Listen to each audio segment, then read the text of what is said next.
Hello, j'espère que tu vas bien. Alors, c'est Brice Kwasi. Alors, bienvenue sur ma chaîne. L'idée de ma chaîne, c'est de t'aborder les questions d'entrepreneuriat, business, travail, employabilité. Et puis, c'est beaucoup destiné à la jeunesse, aux entrepreneurs, euh, aux étudiants et puis aux salariés. Voilà, ces segments de personnes-là pour échanger, partager certaines expériences. Je sais particulièrement que les jeunes, je veux dire les étudiants, ceux qui vont avoir le bac, ceux aussi qui ont commencé la première année, n'ont pas trop une grande expérience de tout ce qui se passe dans l'univers de l'employeur, du travail, dans l'univers professionnel. Donc, c'est pour moi l'occasion en tant qu'un dévancier entre griffins, en tant qu'indépendant, de partager mon expérience, tout et tout. Et puis aussi les business, les activités aussi. Nous abordons ces questions. Alors, si la question des business, de l'entrepreneuriat, euh, du travail t'intéresse, tu es jeune, tu es salarié, tu es étudiant, tu es sans emploi, je vais te partager des contenus de business qui vont pouvoir t'aider à pouvoir aussi te faire du cash. Donc, bienvenue sur ma chaîne. On parle ici de business, d'argent, tout ça. Donc, j'espère que tu seras bien. Bienvenue, on est ensemble. Alors, la thématique d'aujourd'hui, c'est concernant nos frères de la diaspora. Voilà, nos frères de la diaspora qui viennent aujourd'hui. On observe beaucoup de personnes sont en train de venir, en train de venir. Ça, c'est intéressant, c'est bon pour l'économie. Ça crée un magnétisme, donc ça crée une dynamique. La preuve, pour beaucoup d'entre nous qui suivons ces vidéos-là, ça donne encore de l'espoir par rapport au lendemain. Pourquoi je dis que c'est destiné aux salariés et puis aux étudiants en quête d'emploi? Parce que en réalité, à ces personnes-là, ça va leur permettre de pouvoir être aussi stable à des niveaux aussi de leur à leur échelle, au fait. À leur échelle, tout simplement à leur échelle. Donc, aujourd'hui, aujourd'hui, la question est de savoir, mais ces jeunes, ces frères de la diaspora qui viennent, ça crée beaucoup de polémiques, des personnes aussi qui ne comprennent pas aussi, ça peut paraître jalouse, et ça c'est bien naturel. Donc, toutes ces choses, il faut savoir tirer son épingle du jeu et être objectif à tous les niveaux. C'est très important. Il faut être objectif à tous les niveaux. Ça va te, te gagner. Voilà, ça va te donner d'aller de l'avant. Alors, pour ces personnes-là, il faut retenir. C'est très important. Euh, les frères de la diaspora viennent. Je ne suis pas leur avocat. Voilà. Donc, les frères de la diaspora viennent. C'est pour pouvoir pallier à d'abord, c'est eux-mêmes pour se faire plaisir parce qu'ils veulent revenir dans leur pays, ils veulent revenir sur leur contrée, ils veulent revenir là où ils ont grandi, leur terre natale. Donc, c'est très important pour eux. Alors, donc, qu'est-ce qu'il faut faire? C'est que ces personnes-là ont véritablement euh, de l'argent qu'ils viennent avec, bien entendu, ils viennent avec de l'argent pour pouvoir investir dans leur pays d'origine. Alors, deux cas, les autochtones et puis ceux de la diaspora. Problème. Quel est le problème? Les autochtones, pour la plupart, pour certains qui ne comprennent pas, pas tout le monde, pour la plupart se disent, mais ceux-là, ils viennent avec de l'argent, tout ça, c'est pour frimer devant nous, tout ça, alors que nous sommes dans la galère ici. Donc, c'est un moyen pour eux de venir nous dominer. Bon. Alors que lorsqu'on observe, ça c'est ma position, hein, voilà, tout le monde peut ne pas être d'accord, mais lorsqu'on observe la plupart de ces entrepreneurs-là, comme des chaînes, des vidéos, tout ça, on voit qu'il n'y a pas de l'orgueil dedans, ils sont objectifs, ils veulent faire du business, chacun gagne, chacun pour soi et Dieu le pousse, voilà. Donc, lui il fait son business, tu es intéressé, tu rentres dedans, tu suis les codes, vous avancez, vous partagez les bénéfices, voilà. Donc, il y a ça. Maintenant, deuxièmement aussi, leur objectif aussi bien que c'est pour gagner de l'argent, mais aussi c'est euh, un aspect, un aspect émotionnel qui est porté vers l'amour de la patrie, vers l'amour de la terre Afrique. Voilà, parce qu'il y a beaucoup qui font des business un peu partout, bien qu'ils ne soient pas forcément de ce pays-là en particulier. Donc, l'amour de la terre. Mais ce qu'il faut retenir, pour tous deux, autochtones comme expatriés, ce qu'il faut retenir, c'est que ils viennent apporter des capitaux dans une nation. Ça va. Et lorsqu'ils apportent des capitaux dans une nation, cela donne à cette nation des dynamiques sur le plan économique. Alors, lorsqu'une nation est dynamique sur le plan économique, ça veut dire quoi? Il y a des activités pour tout le monde. Il y a des activités pour tout le monde. Tout le monde peut se faire de l'argent. Et il y a des occasions d'affaires. Vous voyez, il y a des occasions d'affaires. On ne parlera plus de chômage. On ne parlera plus de manque d'opportunités. Parce que ces canaux qu'ils offrent permettent de trouver, de donner des opportunités à tout un chacun. Donc ça, c'est très très important. Et ensuite, s'il faut continuer, ce qu'on peut dire encore, ce qu'on peut dire encore à ce niveau, c'est que ils viennent relever l'économie de la nation, ils viennent relever l'économie du pays. Et cela est notre avantage. Notre avantage. Alors, le petit conseil ou la petite attention ou ce qu'on peut, la suggestion qu'on peut faire, voilà, à nos frères de la diaspora, ce serait bien éventuellement et vraiment c'est très crucial, c'est vraiment important d'apporter des investissements en termes de construction d'usines. D'usines. Voilà, tout court. Tout court. Voyez, si on a 10, 20 usines dans chaque pays, vous allez voir que ça va véritablement, considérablement changer la vie des populations. Tout le monde va sortir gagnant, ça va changer la vie. On ne parlera plus de chômage, on ne parlera plus de pauvreté accrue, on ne parlera plus euh, vraiment de misère, de toutes ces choses. Parce que, vous voyez, aujourd'hui, Abidjan est saturé. Pourquoi?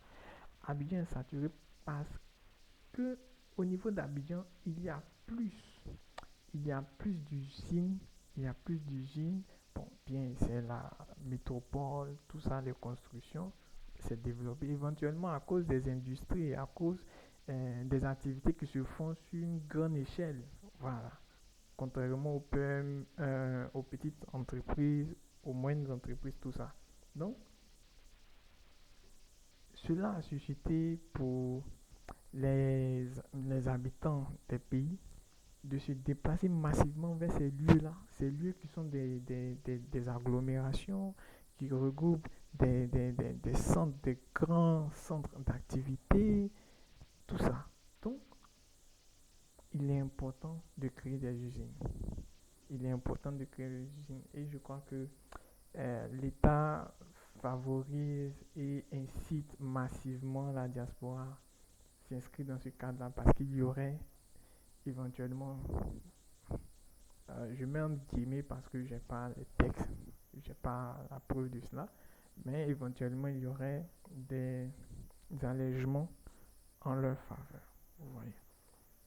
Et donc c'est très important pour chacun d'entre nous, c'est très important pour nous. Pourquoi l'industrie?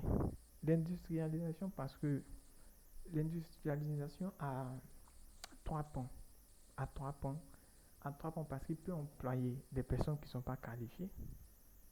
Et ça, c'est récurrent sur notre topic. Des personnes qui ne sont pas forcément allées à l'école, qui n'ont pas forcément de diplôme. Donc, ces personnes-là peuvent être qualifiées, peuvent être employées dans ces usines-là. Et ça va leur donner des activités.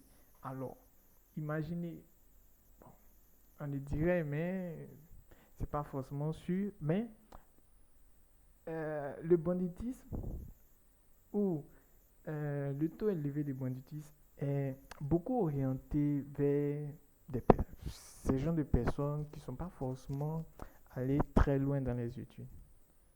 Voilà, je ne sais pas pourquoi, peut-être là.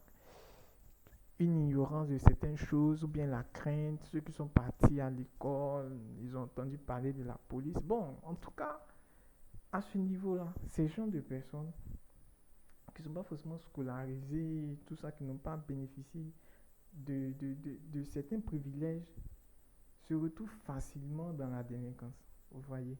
Ben, autant, quand la diaspora vient et qu'elle crée des usines pour ces personnes, et que ces personnes arrivent à être en plein, vous voyez que ça, ça éteint ce foyer-là, hein, ce foyer-là, ce feu, hein, qui avait commencé ou qui allait commencer. Et ces personnes-là se trouvent des activités, elles reprennent courage, elles reprennent espoir, elles voient qu'elles peuvent apporter à leur famille, elles peuvent les aider. Parce que la plupart, c'est parce qu'elles veulent aider leurs parents, c'est parce que elles veulent pouvoir contribuer, voilà. Elles veulent pouvoir aussi donner une existence à leur famille, à leurs proches. Voilà. Pas pour justifier, mais il y a ce cas-là. Vous voyez.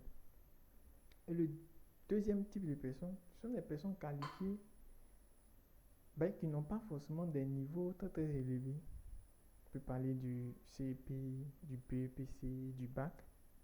Et ces personnes-là peuvent aussi intégrer, se trouver aussi des activités, ne pas être à un niveau où on se gratte encore la tête pour se demander mais comment faire, je suis arrivé jusqu'à là, mes parents n'ont pas pu, mais comment faire. Vous voyez, donc, ces différentes catégories de personnes peuvent être insérées dans l'industrie. Cela est très important à retenir. Pourquoi je le dis? Parce que nous avons nos frères, nos grands frères de la diaspora qui viennent, ils créent des petits business. Ils créent de petits business. Et ça, c'est vraiment dangereux. Il y a aussi un revers aussi de la médaille. Pas que c'est mauvais, non. Pas que c'est mauvais. Déjà, le fait qu'ils viennent pour faire ces activités, c'est déjà à saluer. Même si ça n'emploie pas un grand nombre de personnes, mais ça emploie, ça nourrit des personnes. Donc, il faut tenir compte de cela. Il faut tenir compte de cela. Ces différentes branches-là, ces différentes catégories-là, ces personnes-là pourront être amènes d'être employées, d'être insérées dans le tissu social. Et c'est très important. Ça va véritablement faciliter la cohésion des uns et des autres. Aussi, il y a ceux qui ont les bac plus, les bac plus 2, bac plus 3, bac plus 4, bac plus 5, dont on en fait partie aussi. Par exemple, en gestion des ressources humaines, quand tu prends, je vous ai dit que je fais la gestion des ressources humaines, quand tu prends un peu l'historique de comment cette entreprise, comment ce domaine-là, ce métier-là, cette compétence a vu le jour, quand tu prends l'historique, tu te rends compte qu'en réalité, cela a commencé avec l'avènement des industries, des usines. Les usines arrivaient à un moment, à un stade où c'était difficile pour le patron de pouvoir gérer son personnel parce que la gestion du personnel n'est pas seulement de vérifier la présence. La gestion du personnel n'est pas seulement de faire les payes. Non, il y a il y a tout un package. Il y a tout un package à l'intérieur dont la fonction, les déclarations, tout ça, les déclarations, le contrôle, la motivation. Parce que la gestion des ressources humaines, le but de la gestion des ressources, c'est de pouvoir faire quoi? De pouvoir capter des talents, les motiver et les emmener à performer. Vous voyez? Et pour atteindre cet objectif-là, il y a plusieurs canaux. Alors, pour une petite entreprise qui emploie peut-être 5 à 6 personnes, 5 à 6 personnes, ou qui emploie 3 personnes et puis le reste du personnel est tournant, c'est-à-dire c'est extérieur, parce qu'il ne peut pas se payer le luxe de les prendre en charge totalement. Vous voyez que automatiquement, tous ceux qui ont reçu ce type de formation-là se trouvent dans le rouge, bien qu'on ne le souhaite pas et qu'il y a des facilités, des débouchés aussi, il y a des personnes qui obtiennent certains diplômes. Donc, c'est important pour valoriser tous ces diplômes qui ont été obtenus par plusieurs. Aujourd'hui, je parle des chiffres, mais la gestion des ressources humaines, lorsque tu observes bien, la gestion des ressources humaines, en tout cas, disons les 5 à 6 dernières années, nous faisons partie des étudiants euh, qui sont les plus nombreux à être formés en bac plus, et dont les débouchés ne viennent pas forcément. Pourquoi? Après analyse, après observation, je vois que c'est l'industrialisation. Tant qu'il n'y a pas d'industrialisation, il y a des compétences, il y a des formations, il y a des qualités qui ne pourront pas être mises en exergue et ce serait comme du gâchis. Vous voyez? Donc, il est important pour chacun d'entre nous de pouvoir véritablement prendre des initiatives. C'est pourquoi j'ai créé cette chaîne pour partager la vie d'un étudiant, les expériences d'un travailleur, d'un entrepreneur également. Puis voilà. Donc c'est pour attirer l'attention de la diaspora et aussi de nos frères aussi au pays pour ne pas se sentir gêné, pour ne pas se sentir fâché. Non.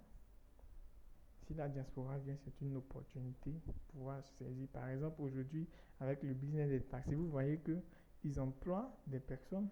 Juste, tu as ton permis que tu es sérieux. Bon, facilement, tu peux intégrer. Voilà, tu peux intégrer. Donc, je ne sais pas pour vous, mais partagez-moi vos avis dans les commentaires et puis on en discutera. Avec des messages, bien entendu, des messages gentils, dans le respect de tout un chacun pour la construction de tous. Voilà. Donc, je vous remercie et à bientôt.